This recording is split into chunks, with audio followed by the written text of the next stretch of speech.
बड़े भाव के आपसे इसका पाठ करते रहिएगा। इस समय इतना ही आपकी सेवा में कहूंगा। राम तो हैं हमारे घर और रामायण जी हैं राम के घर। रामायण का अर्थ ही है जहां राम विराजमान है, रहते हैं, निवास करते हैं, उसे ही रामायण कहा जाता है। आपका घर राम, ये मत भूलिएगा।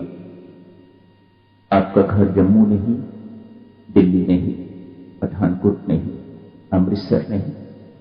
आपका घर है परमात्मा राम। याद रखिएगा इस बात को। शरीर का घर तो किसी का पठानकोट है, किसी का सुजानपुर है, किसी का इंदौर है, किसी का दिल्ली है, लेकिन सबके आत्मा का घर तो एक ही है, जिसे राम कहा जाता है, परमात्मा कहा जाता है।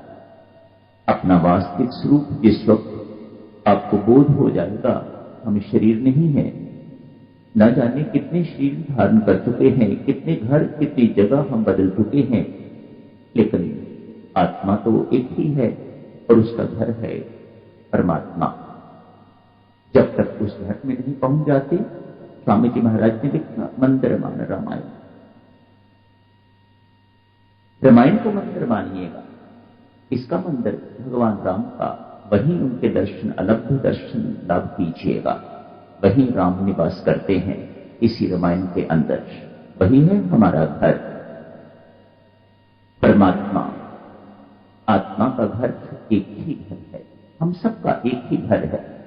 अभी तो शरीर के घर तो अलग अलग हैं, किसी का जालंधर है, किसी का लुधियाना है, किसी का जम्मू, लेकिन हमारा वास्तविक घर तो एक ही है। उसी घर से सब आए हैं और उसी घर में सबको जाना है।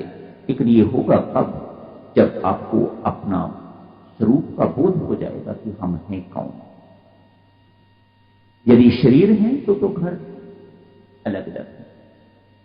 शव शरीर, संत महात्मा कहते हैं शव शरीर के घर अनेक हैं, जगह जगह हैं, लेकिन आपके वास्तविक स्वरूप जिसे आत्म स्वरूप कहा जाता है, उसका घर एक ही है और वह सबका एक। सभी वहीं से आए हैं और सब वहीं जाएंगे।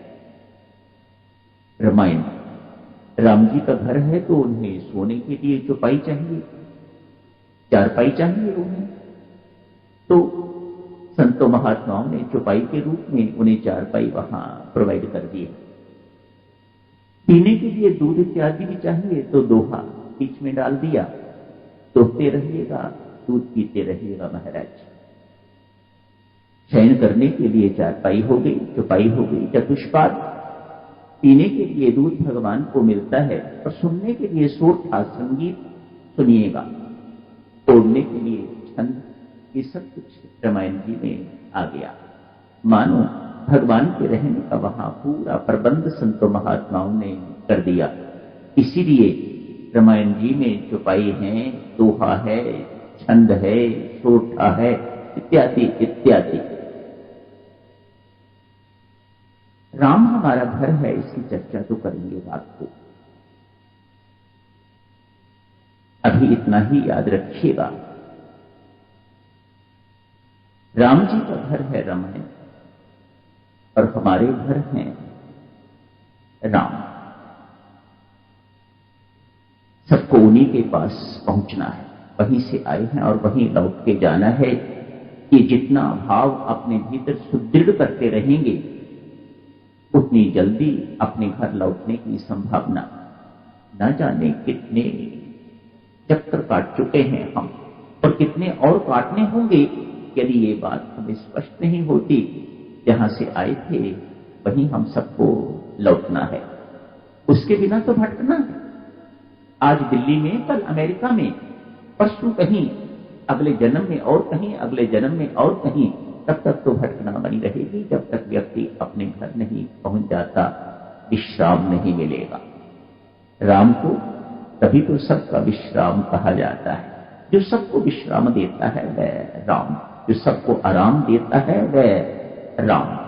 कहां मिलता है आराम? अपने